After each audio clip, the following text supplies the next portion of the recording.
Felices los que tienen hambre y sed. Yo había colocado el título Felices los hambrientos, pero me pareció muy duro.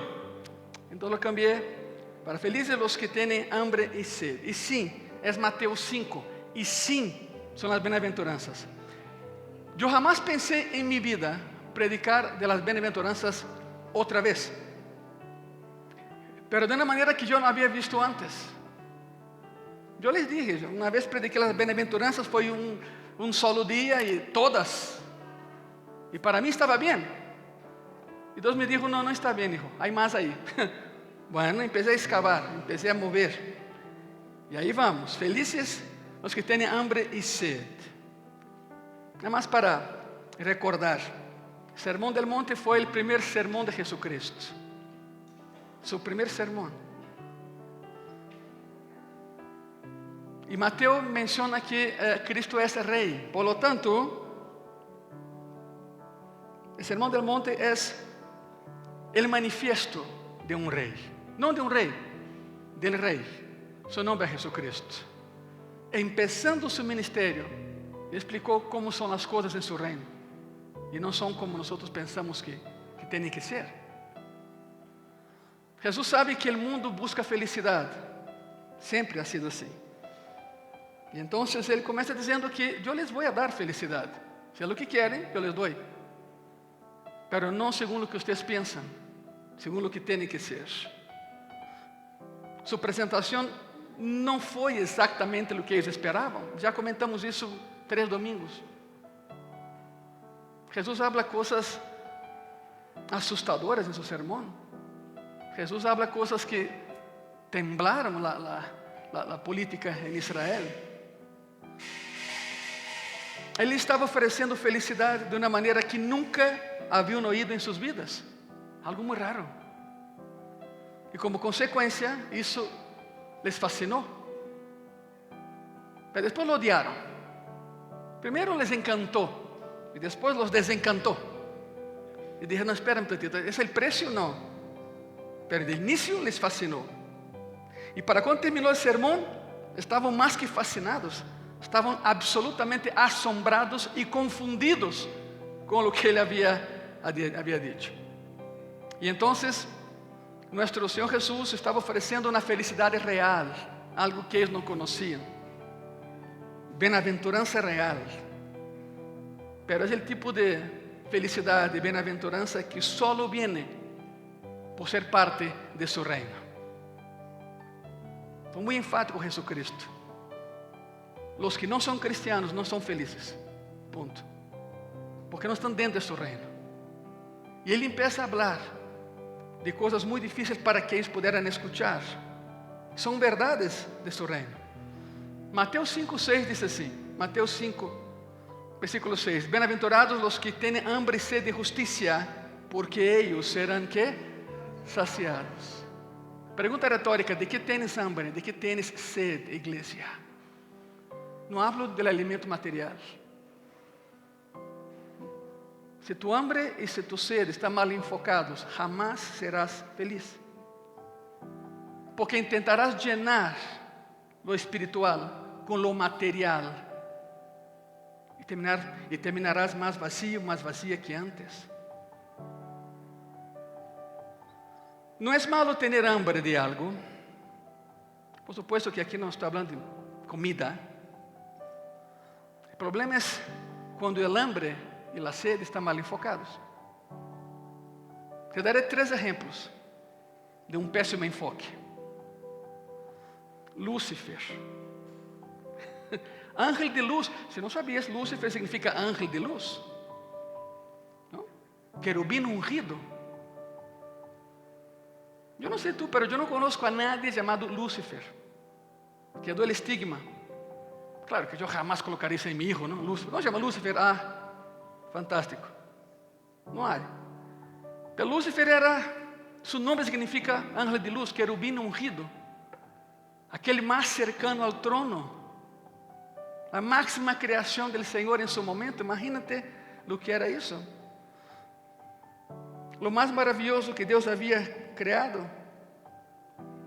E Lúcifer empezó a tener una ambición consumidora, un hambre, pero por algo que no tenía que tener hambre. Quería ser como Dios. Tenía hambre de poder, quería ser como Dios. Es más, Lúcifer quería ser Dios. Tan cercano a Él, Dios, somos iguales. ¿Sabe otro? Nabucodonosor, rey de Babilonia, el más grande de todos los imperios del mundo en todos los tiempos. Nabucodonosor, que fue un monarca como ningún otro, antes ni después de él. Nabucodonosor, quien gobernó un dominio inmenso sobre la humanidad. Nabucodonosor, el rey más glorioso de la historia. Y Nabucodonosor también tuvo hambre, aún siendo rey. ¿De qué tuvo hambre Nabucodonosor? Ok. Daniel capítulo 4, versículo 30. Habló el rey y dijo, escuche, está subrayado, escuche eso. ¿No es esta la gran Babilonia que yo edifiqué para casa real con la fuerza de mi poder y para gloria de mi majestad? Wow. Si Lúcifer tuvo hambre de poder, Nabucodonosor tenía hambre por alabanza. Alábeme, alábeme, yo soy Dios. Se alabó a sí mismo. Y entonces hubo una reacción de parte de nuestro Dios. Daniel 4, versículos 31 y 32. Aún estaba la palabra en la boca del rey, cuando vino una voz del cielo. A ti se te dice, rey Nabucodonosor, el reino ha sido quitado de ti. Y de entre los hombres te arrojarán, y con las bestias del campo será tu habitación. Y como a bueyes te apacentarán. Literalmente se volvió un animal. Y 7 tiempos pasarán sobre ti hasta que reconozcas que el Altísimo tiene el dominio en el reino de los hombres y no lo da, y lo da a quien le quiere. 7 meses Nabucodonosor como un animal en el pasto. Se encurvó, se colocó en 4 patas, el pelo creció.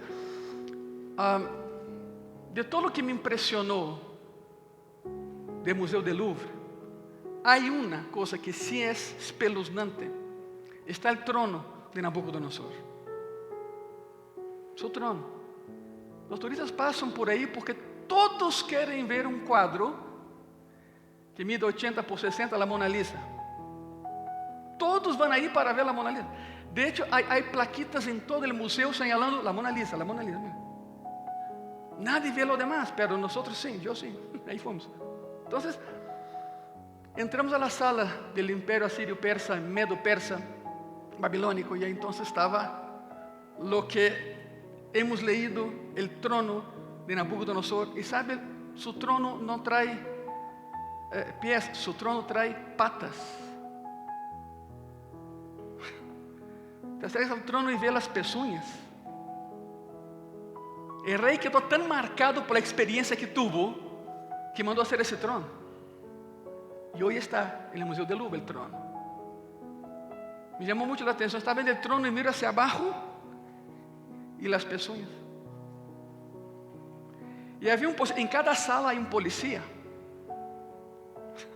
Había un policía. Yo me acerqué y le dije, ¿es este?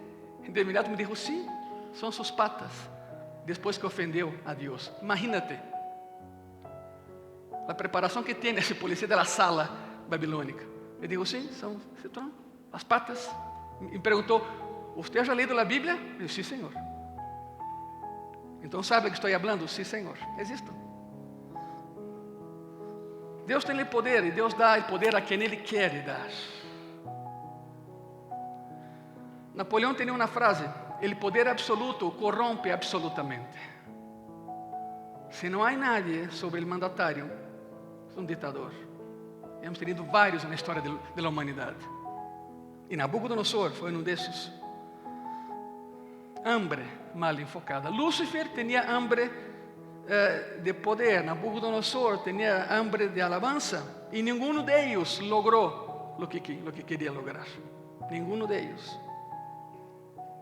Hay una tercera historia. Não sabemos seu nome, só sabemos que era um homem rico, que uma vez buscou a Jesucristo para platicar com ele. Lucas 12. Lucas 12, versículo 17 al 19. E ele pensava dentro de si, dizendo: que harei? Porque não tenho onde guardar meus frutos. Cristo empieza a falar com esse homem rico e ele lhe dá essa história, ele comenta essa história. Que harei? Porque não tenho onde guardar meus frutos. E dijo: isto harei: derribarei mis graneros e los edificarei maiores, e aí guardarei todos mis frutos e mis bienes. E direi a minha alma: alma, muitos bienes tienes guardados para muitos anos. Repósate, come, bebe, regocíjate. Sabe o que é isso? O egoísmo é para mim. Nunca pensou em compartilhar o que tinha em excesso a los demás. Qual foi a sua solução? Derriba todo. Não tenho onde guardar os 64 caminhões que tenho aí afuera. Senhor, por que não dona isso a quem necessita? Lo vende? Não, todo é meu. A ver, derribem os graneiros que temos, construam mais grandototes e quero todo aí e assim descansarei em paz, vendo todo o que tenho. Não ia compartilhá-los com nadie, simplesmente los ia acumular. E aqui está a resposta de Deus a essa pessoa. Lucas 12, versículo 20 e 21. Pero Deus lhe dijo: necio, esta noite vienen a pedirte tu alma, e o que has provisto, ¿de quem será? O sea, ¿quién se quedará con todo lo que has guardado? Así es el que hace para sí tesoro y no es rico para con Dios. No hay nada malo en que tengas dinero. Qué bueno que lo tienes. Si eres millonario, te felicito. Pero tu enfoque no puede estar en lo que tienes, en tus bienes. Tiene que estar en aquel que te los dio. Su nombre es Jesucristo. Reconociendo quién te ha suplido. ¿Están aquí, verdad? El enfoque es este. El dinero no es el problema. El problema es el amor al dinero. Segundo el hombre más sabio del mundo, su nombre es Salomón. Raíz de todos los males, el amor a qué? No es el dinero. No es que haré un voto de pobreza bobo, necio. Dios te prospera, qué bueno. Pero nunca se te olvide de dónde viene la prosperidad que Dios te ha dado. Viene de Dios. Ese hombre tenía hambre, pero por posesiones, y no quería compartir con nadie lo que tenía. Iglesia, hermanos y hermanas, personas que nos ven por internet, no hay nada malo, escuche, no hay nada malo con la ambición. Es bueno, hasta cierto punto. No hay nada malo con la pasión, pero cuidado con ella. No hay nada de malo con una motivación determinada. No hay nada malo con un gran deseo, si lo que deseas tú es lo que desea Dios para ti. No hay nada malo en eso. Pero ¿qué es lo correcto? En toda esa historia, ¿qué es lo correcto? Mateo 5, 6, regresamos al versículo 6. Felices son los que tienen hambre y sed de justicia. De justicia. El alimento y el agua, sí, son necesidades básicas. Funciona igual con la justicia. Necesitas justicia como necesitas alimento y agua en tu vida. Nuestra vida física depende, otra vez, del alimento y del agua. Si no, no funcionamos, ¿verdad? Nuestra vida espiritual necesita justicia de Dios. Não podes viver fisicamente sem el agua e sem el alimento, e nunca vivirás espiritualmente sem a justiça de Deus em ti. Pensa acerca do aspecto físico e quizá te dará uma ideia da intensidade de lo que Cristo falou há 2000 anos. Nossa vida física depende de alimento e água, e espiritual de la justiça de Deus. Pero Cristo menciona el hambre y la sed. Desde que José reunió a sus hermanos en Egipto, el mundo ha enfrentado la hambruna. A partir de ahí, la hambruna. Te daré um pouco de história para que entenda o que estou dizendo. A poderosa Roma, no ano 436 a.C., era tanta el hambre que havia em la capital, em Roma, que as pessoas preferiam suicidar-se, tirando-se ao rio Tíber. O Tíber cruza Roma, assim como o Támesis cruza Londres, o Sena cruza Paris. O Tíber é o rio que cruza Roma. Era tanta el hambre que as pessoas diziam: não quero morrer de hambre, me vou a matar ahogando-me. E se tiravam, miles se tiraram ao Tíber, em la poderosa Roma, em 436 a.C. El hambre azotou a Inglaterra no ano 1005. Foi terrível. E toda a Europa sofreu hambruna extrema em los anos 879, 1016 e 1162. Nadie habla disso. Pero hubo una hambruna generalizada en toda Europa, que mató más que la peste negra. Fueron millones de personas que fueron muertas por el hambre. Y en Roma se suicidaban en el Tíber. Familias enteras, Familias enteras. Bebés, niños, niñas, que preferían morir ahogados que morir de hambre en la poderosa Roma. Bueno, la verdad es que el mundo está tratando de alimentarse de lo que lo nutre, de lo que lo sustenta. Está tratando de alimentarse de aquello que não pode llenar sua necessidade. Por isso essa búsqueda incessante por llenar um vazio espiritual, e não sabem que nunca vão lograr sem Cristo. El hambre, el hambre. El coração de toda pessoa nesse mundo, cristiano ou não, foi hecho e foi criado com um hambre, pero por Deus. Não por outra razão ou por outra situação. Todo ser humano nasce já com hambre. E não hablo outra vez de alimento material. Hambre por seu Criador.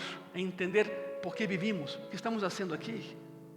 Esse é o hambre, que mal enfocado pode provocar desastres. O homem trata de satisfazer o hambre por Deus com toda classe de coisas materiais, com a basura do mundo, com as algarrobas de los cerdos, como o hijo pródigo. Su corazón anhela ser alimentado y se alimenta del alimento que no alimenta. No es trabalengua mexicano, pero ahí te va. El ser humano insiste en alimentarse del alimento que no alimenta el mundo y sus valores. Y regresa más vacío que antes. Jeremías lo expresó de esa manera. Jeremías capítulo 2, de versículo 11 al 13. La palabra dice así: ¿acaso alguna nación ha cambiado sus dioses aunque ellos no son dioses? Eso es curiosísimo, miren eso. Sin embargo, mi pueblo, Jeremías hablando, los judíos, mi pueblo ha trocado su gloria por lo que no aprovecha. Espantaos, cielos, sobre esto y horrorizaos. Desolaos en gran manera, dijo Jehová, porque dos males ha hecho mi pueblo. Me dejaron a mí, fuente de agua viva, y cavaron para sí cisternas rotas que no retienen agua. Más directo imposible. El hombre ha creado religiones para no buscar a Dios. Para no buscar a Dios. Buscar a Dios es fácil. Ahí está Cristo, Él es Dios, búsquenlo. No hay atajos. Es directo, pero no. Ao invés de beber el agua de la fuente verdadera, el hombre ha intentado hacer cisternas que no retienen el agua. Cada vez que se llenan, se vacían. Se llenan, se vacían. En otras palabras, Dios ha hecho al hombre con hambre y sed por Él, pero el hombre se rehúsa a venir al pozo de agua viva y se construye para sí mismo cisternas rotas que ni siquiera pueden contener el agua. Se vacían muy rápido. Por eso el ser humano siempre está vacío, siempre está hambriento, porque no tiene a Cristo. Pregúntate a ti mismo en esta mañana, iglesia: ¿de qué tengo hambre? ¿De qué tienes hambre? ¿Poder? ¿Alabanza? posesiones, placer, reconocimiento, títulos, dinheiro, fama. ¿De qué tienes hambre? Porque la respuesta a esta pregunta determinará si eres parte del reino de Dios o no. Pastor, pero soy cristiano. ¿Y? Yo conozco un montón de cristianos que buscan a todo menos a Dios, pero son cristianos, segundo ellos. ¿De qué tienes hambre? La respuesta a esta pregunta determinará si estás dentro o fuera del reino de Dios. ¿De qué tienes hambre? Aquellos que están en su reino, sí tienen hambre, sí tienen sed, pero de su justicia. Queremos más de Él en nosotros, no de nosotros en Él. Como siempre, en esas bienaventuranzas siempre hay preguntas. Ahí te va la primera. Primera pregunta. ¿Cómo esta bienaventuranza está encarrada con las otras? ¿Cómo sigue el proceso? ¿De qué manera? Es un proceso lógico. Ahora, míreme a mí porque no se va a proyectar. Escuche bien, por favor. Hablando de las bienaventuranzas anteriores a esta, que ya hemos estudiado. Si has sido quebrantado en su espíritu y estás abrumado por tu propia pecaminosidad y lloras por tu pecado y después mira hacia arriba y reconoce en humildad la santidad de Dios, no la tuya, la respuesta debe ser que sí, tienes hambre y sed de la justicia de Dios. Es un proceso entre las bienaventuranzas. ¿Dan cuenta de eso? Así Cristo armó su discurso, su predicación. Increíble. Una lleva a la otra. Es una escalera, son peldaños hacia Él. Si de verdad entendiste las anteriores, entenderás esta. Si tienes hambre y sed de la justicia de Dios en ti. La segunda pregunta: ¿qué significa tener hambre y tener sed? ¿Qué significa eso? Vivimos en una sociedad en la cual la sed y el hambre son estados temporales. Gracias a Dios tenemos alimento, tenemos agua. Si tenemos hambre, vamos a refri y comemos algo. Aunque sea la comida guardada desde ayer, pero hay. Siempre he dicho, la mejor invención del mexicano es el recalentado. Yo sé que ese país ha inventado un montón de cosas, pero para mí como extranjero, aquí está certo, no me dejan mentir. En Brasil no hay recalentado. Lástima, margaritos allá. Se sirve, se come, se acabó. Mañana hay más, pero lo de hoy es lo de hoy. Vivimos en una sociedad donde podemos hacer eso. Tenemos sed, pues vamos al agua. Tenemos hambre, pues vamos y comemos algo. La solución a nuestra sed física está al alcance de la mano.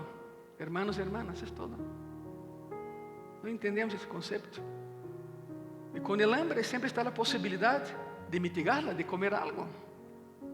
La verdad es que no sabemos verdaderamente lo que es tener hambre y tener sed. Verdaderamente. Como muchas personas padecen hoy en día, en algunos países todavía. Les quiero contar una pequeña historia. ¿Quieren una historia, sí o no? Que la voy a contar de toda manera. Tú no tienes como zafarse de eso. Ahí te va la historia. En 1966 salió un libro llamado La Última Cruzada.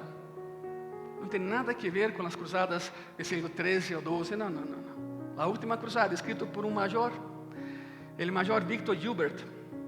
Y es sobre la liberación británica de Palestina. Cómo los británicos del siglo XIX entraron y sacaron de ahí a los árabes. Quiero comentar más una parte y vas a entender por qué estoy hablando de eso. Dice así, y cito el libro, ¿ok?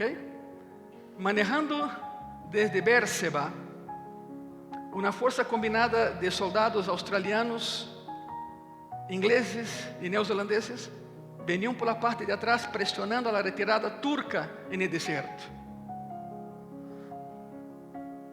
El ataque se encontraba lejos de la caravana de los camellos que llevaba agua. Você sabe que isso se equivocaron de estrategia y corrieron más que el agua. El agua quedó atrás. Error. estratégico militar, repasaron lo que llevaban el agua, entusiasmados porque los turcos corrían, pero fue una trampa turca. Corrieron, los ingleses los siguieron, se acabó. El agua quedó muy atrás. Entonces dijeron, si regresamos, son 2 horas otra vez en el desierto. No, mejor avanzamos. De todas maneras vamos a morir de sed. Vamos avanzando. El agua quedó atrás. Las cantimploras estaban vacías. El sol brillaba con crueldad en un cielo en donde las aves de rapiña estaban a espera de los futuros cadáveres. Nosotros, dice el mayor. Nuestras cabezas dolían. Nuestros ojos estaban rojos y ya no veíamos bien. Nuestras lenguas comenzaron a inflamarse. Nuestros labios cobraron un tono negro morado y comenzaron a romperse y la sangre escorría en nuestras bocas. Aquellos que se salieron de la columna, de donde estaban ellos, nunca más fueron vistos. Se perdieron en el desierto. Porque hay personas que por espejismos ven agua donde no hay, salen corriendo y se pierden. Y ahí se quedan en el desierto. La columna se esforzó por seguir adelante hasta Siria, hasta el norte, hasta Siria, donde había mucha agua. Y si no hubieran podido llegar ahí, cuando cae la noche, miles estarían muertos en ese día. Miles. Y entonces no hubo de otra. Ese día peleamos con los árabes. En ese estado, peleamos. Peleamos como pelean los hombres por sus vidas, por sus aguas. Entramos a Siria, cayendo la noche, sobre los talones de los turcos que se retiraban. Y aquí viene lo más increíble. Los primeros objetos que vimos fueron enormes cisternas de piedra llenas de agua cristalina, clara, fresca. En el área de la noche, el sonido del agua corriendo por los estanques podía oírse de manera distintiva, enloqueciéndonos conforme nos acercábamos al agua. Sin embargo, escuche eso, sin embargo, ningún hombre murmuró ni reclamó cuando se dieron órdenes para que esperaran frente a las cisternas de agua. O sea, no tomen el agua, fórmense allí. Él describe que habían prioridades. Primero, los heridos tomarían el agua. Después, aquellos que estaban de guardia. Y después, hombre por hombre, compañía por compañía. Tomó 4 horas hasta que el último hombre probó el agua. 4 horas más. Y durante todo ese tiempo habían estado a unos metros de un pequeño muro detrás del cual habían miles de galones de agua fresca y cristalina. Disciplina, ¿no? Y termino con eso, lo que escribió el mayor. Yo creo que todos aprendimos nuestra primera lección bíblica en la marcha de Bérseba, esa marcha al agua en Siria. Si así fuera nuestra sed por Jesucristo y por su justicia, cuán ricos seríamos en el fruto del Espíritu. Punto. Se acabó el libro. El mayor era cristiano, era un capellán, era un predicador. Eso sí es sed, eso sí es hambre. Eso es lo que Jesús está tratando de decir en el sermón. Ese es su mensaje en ese sermón. Él está hablando del hambre y sed a personas que sí entendían lo que significaban físicamente eso. Los verbos griegos empleados ahí son poderosos. Por ejemplo, peinontes es lo que está ahí. Hambre significa sufrir dolorosamente por el hambre. No es solo hambre, es sentir dolor en el estómago, todo tu cuerpo por el hambre. Peinontes, no es hambre como hablamos hoy. Peinontes. Tem la idea de un dolor profundo provocado por el hambre, no es solo superficial. Cristo está diciendo, tengo un hambre por mí, pero un hambre profunda. Un hambre que te duele el alma si tú no me buscas. Porque yo quiero que me busques. Porque yo puedo saciar tu hambre, pero búscame y viviréis. búscame y viviréis. Depois está a sede. A palavra aí é dipsao. Hablo de palavras gregas porque o original é muito mais extenso que o que estamos vendo em espanhol e em português. Ou em português. O termo que se usou aí é muito profundo. Dipsao significa igual, significa romper a garganta por não ter água em ella. É quando se agrieta não só os lábios, também se abre a garganta de tanta sede que a pessoa tem. ¿Sabe lo más interesante? Es que isso está, diríamos, em gerúndio. Isso está em presente participativo contínuo. Pastor, o que significa? Te vou explicar. Significa um processo. Quanto mais hambres tienes, mais serás saciado. Quanto mais sedes tienes, mais Ele te dará de beber del poço de água viva. Hambre e sede de sua justiça. É um ato contínuo. Quanto mais hambre tengas, mais te vas a saciar. Quanto mais sede tengas, mais te dará água, e água de vida eterna. Essas palavras estão aí, não é casualidade, é para provocar um impacto em eles. Terceira pergunta. Que é isto por lo que temos hambre? Significa, de que tens hambre? Igreja, pessoas que nos veem, de que têm hambre?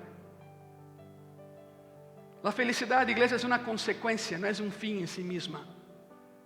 A felicidade é uma consequência. Felizes são os que têm hambre e sede de justiça. Por isso são felizes, porque serão saciados. Se de verdade queres ser feliz, deves entender que a felicidade vem como consequência da justiça de Deus em ti. Convive com Cristo todos os dias.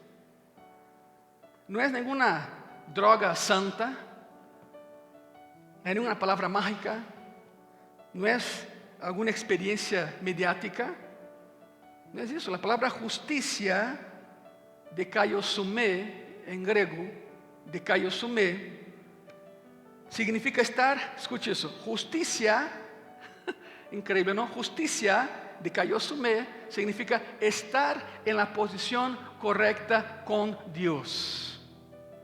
Isso é justiça. Estar em la posição correcta com Deus. Se estás em los caminos de Deus, se estás na direção que Deus quer para tu vida, tendrás justiça de Deus em ti. ¿De que te preocupas?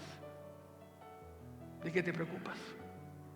Pero não seja como os de la caravana Berseba que se foram por nada e se perderam. Não, mantém tu rumbo. Llegarás al agua. Llegarás a la vida. Isso é justiça. De kaiosumé. Isso é incrível, não? Estar em la posição correcta com Deus. Não te preocupes.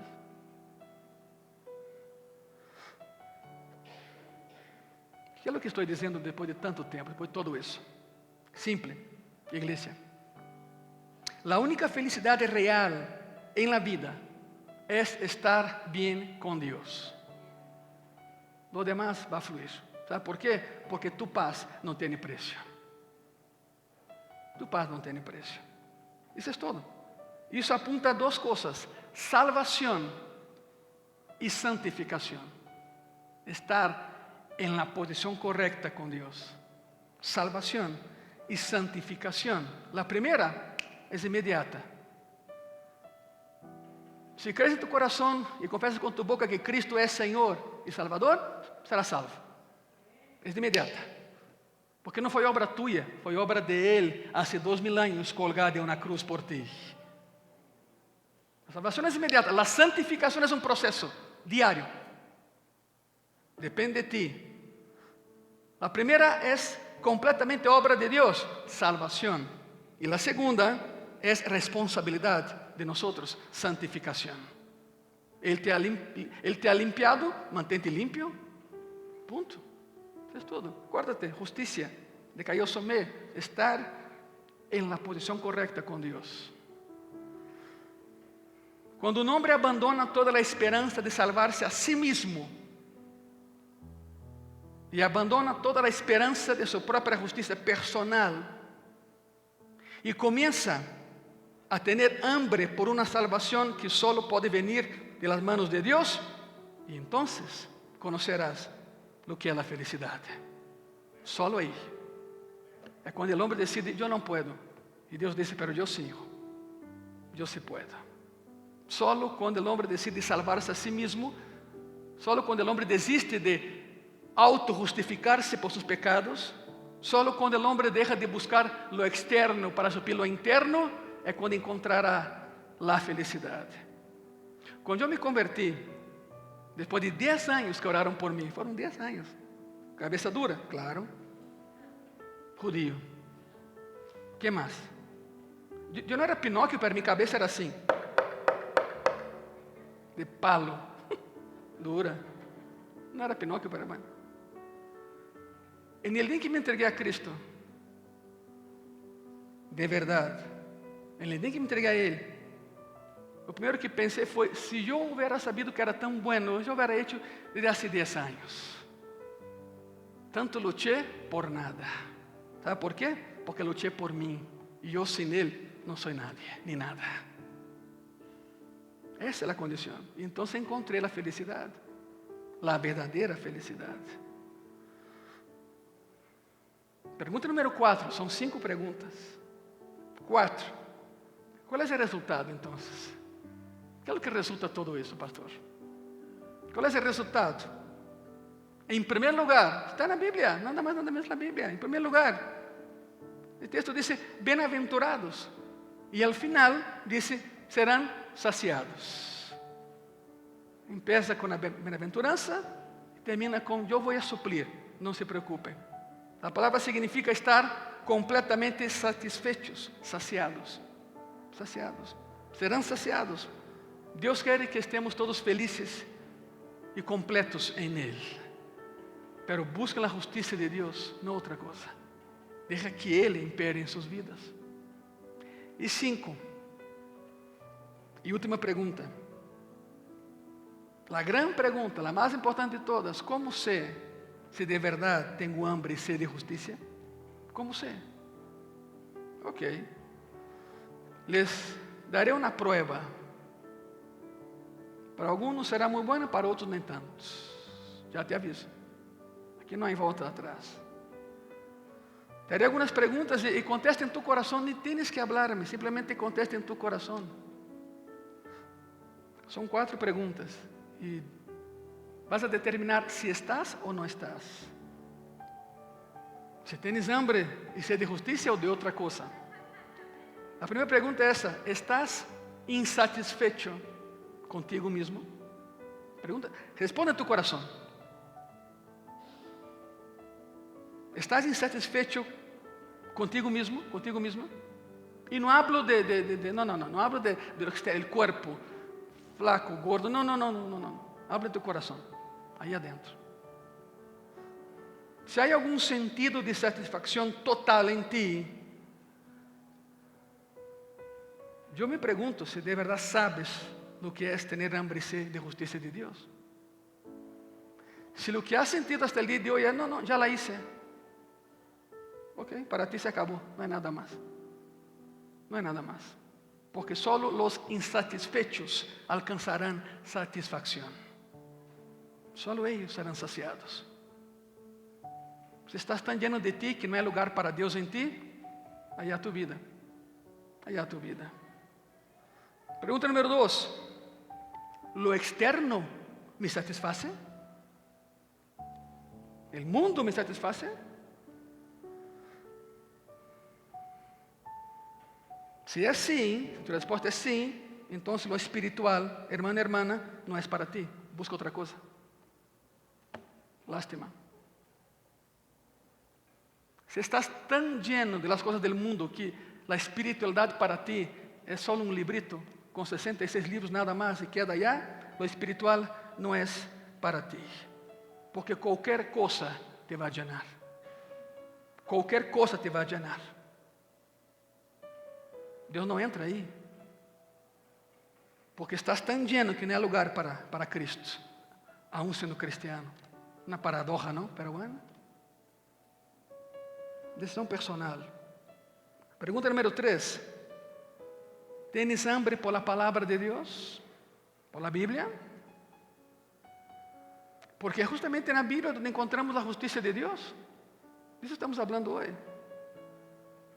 Si estás teniendo hambre y sed de justicia, tendrás un hambre por la palabra de Dios y la vas a devorar todos los días. Pero si eres de aquellos que te limitan nada más a domingo a venir o jueves al culto virtual y nada más lee, entonces yo no sé lo que quieres. La verdad no sé lo que quieres, no sé lo que buscas. Pero Cristo se sabe. Justicia de Dios, ¿dónde la encuentro? Aquí, en la palabra de Dios. Pregunta número 4. ¿Tu hambre es incondicional? Termino con eso. Un hombre hambriento no quiere alimento y un traje nuevo. No. Un hombre hambriento no quiere alimento y un nuevo par de zapatos. No.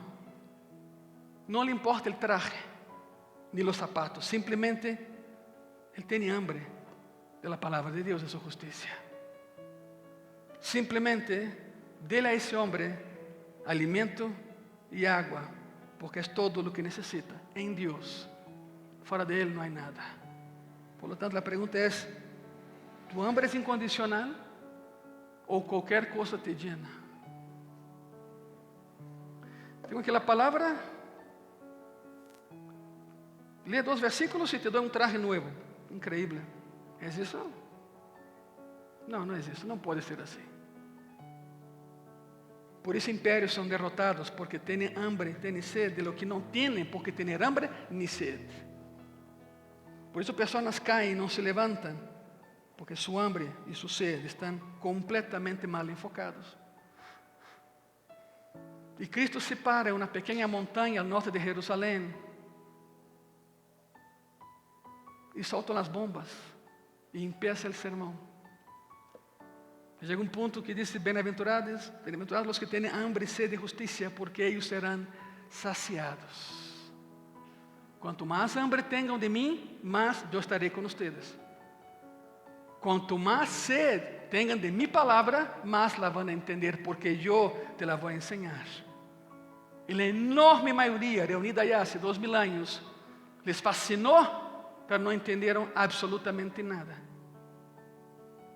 Hasta 3 años y medio después. El detalle es este: ¿qué estamos haciendo que no estamos haciendo? Yo sé que ese sermón pesa. Me pesó a mí cuando yo lo hice, porque me confrontó conmigo mismo. Y cuando un sermón confronta al predicador, es bueno, porque viene de Dios, no del predicador. Se ponen de pie, por favor.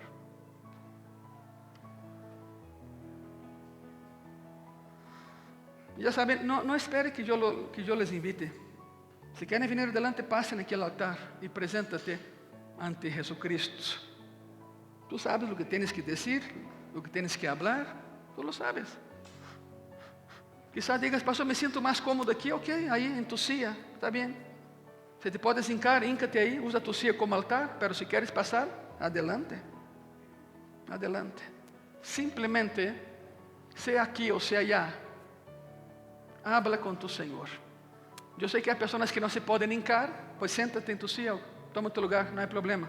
Pero ora, ora, como nunca antes en tu vida. Ora, porque la respuesta que darás a Dios hoy determinará si estás en su reino o no estás en su reino. Simplemente habla con Él. Te he dado las claves para que puedas entender si estás o no estás. Y si no estás, que estés. Espíritu Santo de Dios, maravilloso eres. ¿Por qué nos confrontas? Toda confrontación provoca dolor, es lógico. Por eso es una confrontación. Pero ¿sabe qué, Padre? Cuando ese dolor es el resultado de una confrontación contigo, tú nos sanas. Y ya no nos duele. Porque hemos entendido por fin nuestra condición, nuestro estatus espiritual. Aquí están mis hermanos, Señor, mis hermanas, conscientes, todos ellos y yo, de que isso é uma coisa muito séria. Muito séria. Se estamos buscando lo inalcançável e lo seguimos haciendo, é tempo de redireccionar nuestra hambre y nuestra sed.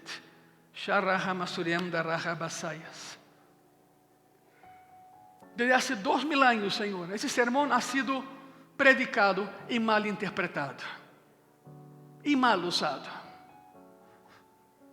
Ahora entiendo por qué, Señor, me dijiste, regresa en tus pasos y predícalo otra vez, pero ahora a mi manera, no a tu manera. Isso me confrontou, Senhor, tremendamente. Pero nessa manhã, com nuvens no céu, Senhor, entendo por que lo hiciste. Com tantos materiais que tenho para predicar, as séries e todo, e metiste isso, Senhor, porque foste tu. Pero eu entendo, é que já não podíamos seguir como estávamos. Muita igreja, muita alabança, muita palavra, pero o resultado, vazio outra vez. Tu sermão nos confronta hoje, como lo foi há 2000 anos. O resultado correto, Senhor, provém de uma búsqueda correta. Ajuda-nos a buscar tu reino, tu justiça. Ajuda-nos, Senhor, a ter hambre e sed por tu justiça em nós. Que nunca nos sintamos autossuficientes, jamás. Porque aqueles que te buscam serão saciados. É tu promessa. Felizes os que têm hambre e sed de justiça, porque eles serão saciados. Lo dijiste, Senhor, e é certo. Tu nos sacias, tu nos llenas. Não havíamos entendido isso até o dia de hoje. Não havíamos captado a ideia até o dia de hoje, Senhor. Isso é tremendo. Se nos dói, a confrontação sempre provoca dolor. Pero uma vez mais, te repito, se esse dolor é resultado de uma confrontação contigo, Senhor, que bueno, porque seremos saciados, seremos sanados, seremos limpiados, seremos levantados uma vez mais. Aí em tu coração, minha irmã e minha irmã, habla com ele. De que tienes hambre? De que tienes sed? Quedou muito claro hoje o enfoque correto. Pero es tu decisión tomarlo o no. Es tu decisión. Gracias, Señor. Gracias por darnos el entendimiento necesario en horas oscuras de nuestra vida. Gracias, Señor, por hacernos gozar y ser alegres en las horas claras de nuestra vida, Señor. Sea como sea, sea como fuese, Señor, tú estás con nosotros. Por isso te agradecemos, Espírito Santo de Deus, nessa hermosa manhã, em tu casa, em tu presença.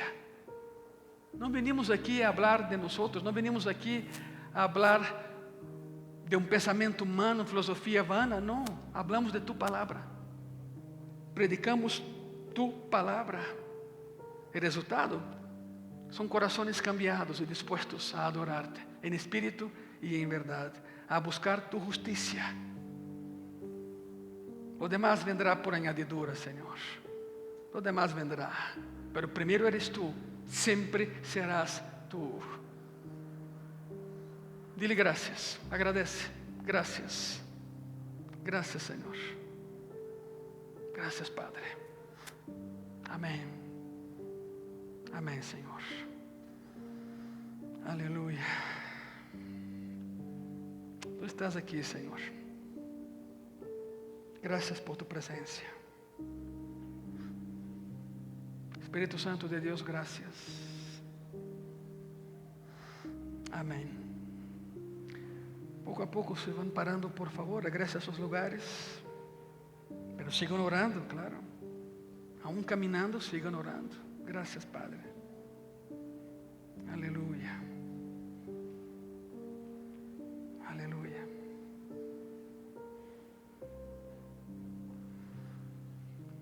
Pues una vez que estemos ya en un lugar, ¿por qué no damos un aplauso otra vez a Jesucristo, verdad?